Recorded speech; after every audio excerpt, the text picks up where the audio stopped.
Hey guys, welcome back to another episode of the Butterfly Effect podcast, and it's going to be a quick one because we have some really shocking news that's really developed earlier on today, and it's all surrounding Deck 9, obviously the lead developer of the Life is Strange series. They've faced accusations, and Square Enix in fact, that there is, some racism within the company, potentially some misogyny, and certainly some homophobia as well. So yeah, we're just going to quickly react to that, mate. I'm going to throw it straight over to you. What are your first thoughts?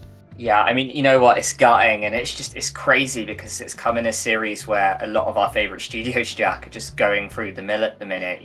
Like we've had Telltale, they declared bankruptcy, and then they laid off more staff. Supermassive Games downsizing, they had to lay people off as well with the cost crisis and stuff. And then now it's Deck 9. We had the layoff news and the stories got deeper. A bunch of staff members have come forward. And yeah, like you say, there's things with racism about, like imagery being in games and stuff and at the studio.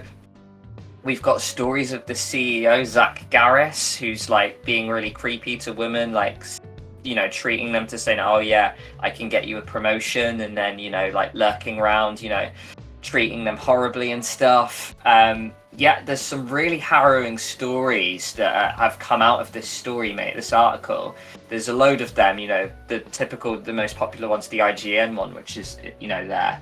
But it's just, like, really harrowing to read, because as the IGN article kind of says as well, they make games that are highly based off of kind of, like, praising and kind of, like, celebrating those minorities, like we had Life is Strange with, like the Mexican brothers, and then we have like Alex, who, as this article says as well, is like, the first bi character in True Colors.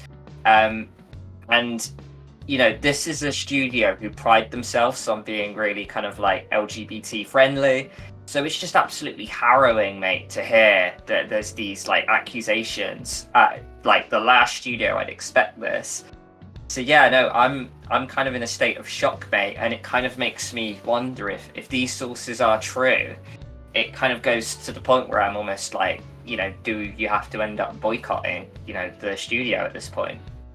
That's the thing. That's the reason it's shocking, full stop. But like you say, because they are a developer that, champion the minorities in so many of their games, and obviously a lot of this sort of content, with the Nazi symbols and all that sort of thing, I believe that they were referring to True Colors when that was in development. I think that's what they were on about anyway.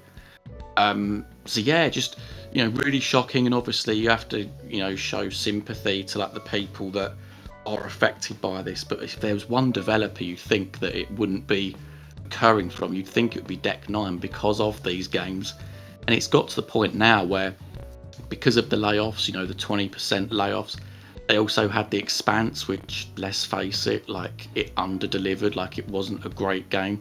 Now you've had these accusations as well, and I know that Square Enix have come out and said that they're now going to introduce like a formal procedure for this sort of thing, presumably an investigation into like internal affairs and stuff. But it gets to the point where no one's going to really want to be associated with Deck 9. It's going to it's really going to have tarnished their name. And if obviously these allegations are true, then rightly so, because obviously that's just not behaviour that's acceptable. So yeah, it's sort of like watch this space, mate. Big time, and it's a story we will follow very closely. The thing that kind of like took me by shock as well is that usually there's a statement and it's bad if it's one thing, such as sexism.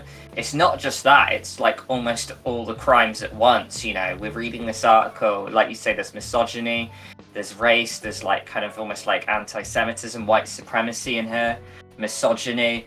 There's one point in the article where they Garris refers to Black Lives Matter as a hate group, which is just like crazy. And I'm just like, oh wow. I'm just like, it's happening to all our favorite studios, and I'm just sat here thinking, please not Quantic Dream. They're like the only one we have left, mate, that hasn't, come out with a statement such as this, Just guys, let us know what you thought of this in the comments. I'll link the article in the description as well. So tell us like what you make of these accusations and stuff. And let us know as well if you're considering potentially boycotting Square Enix and Deck 9. Okay, guys, we will catch you in the next one. Take care, guys. See you soon.